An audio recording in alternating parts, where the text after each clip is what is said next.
Repair of entropion, suture. An entropion is an inversion of the margin of the eyelid. The physician administers local anesthetic and the patient's face and eyelid are draped and prepped for surgery. The physician threads sutures through the inferior fornix or inferior cul-de-sac externally to the lash line. The sutures are placed in the medial, middle, and lateral third of the eyelid in a mattress fashion.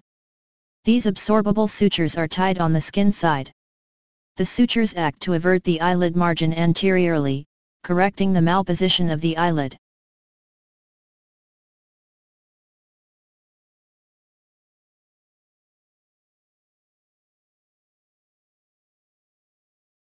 Repair of entropion, thermocauterization. The physician administers local anesthetic and the patient's face and eyelid are draped and prepped for surgery. The physician uses bipolar or monopolar cautery to create a central tissue shrinkage to rotate the eyelid margin anteriorly. This corrects the malposition of the eyelid. No incisions are made in this procedure.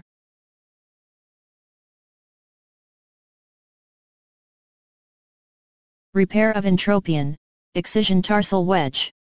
The physician administers local anesthetic and the patient's face and eyelid are draped and prepped for surgery. A triangular section of tarsus is excised from the eyelid. A large Calazian clamp may be used to avert the lid and excise the triangle of tarsus, which usually measures 8 mm to 10 mm at the base. A piece of exposed orbicularis muscle is removed with the wedge. The edges of the excision site are approximated and repaired with sutures.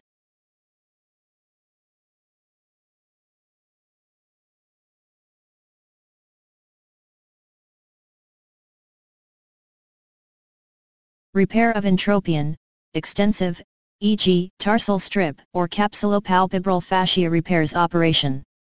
The physician administers local anesthetic and the patient's face and eyelid are draped and prepped for surgery. The physician makes the incision along approximately 80% of the width of the eyelid for extensive repair. The physician uses deep sutures to sever the eyelid margin outwardly. Strips of tarsus may also be excised from the eyelid. All incisions are repaired with sutures.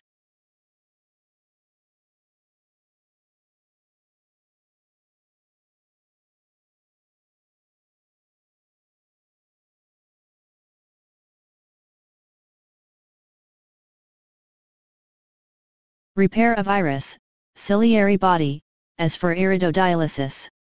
After placing an ocular speculum in the patient's eye, the physician makes an incision at the juncture of the cornea and sclera, the limbus, to approach and repair a trauma-caused tear of the iris from the ciliary body.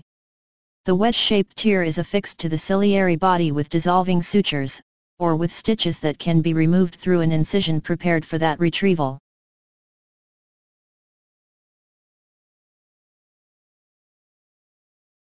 This procedure includes the later removal of the mecanal suture. The physician may close the incision with sutures and may restore the intraocular pressure with an injection of water or saline. A topical antibiotic or pressure patch may be applied.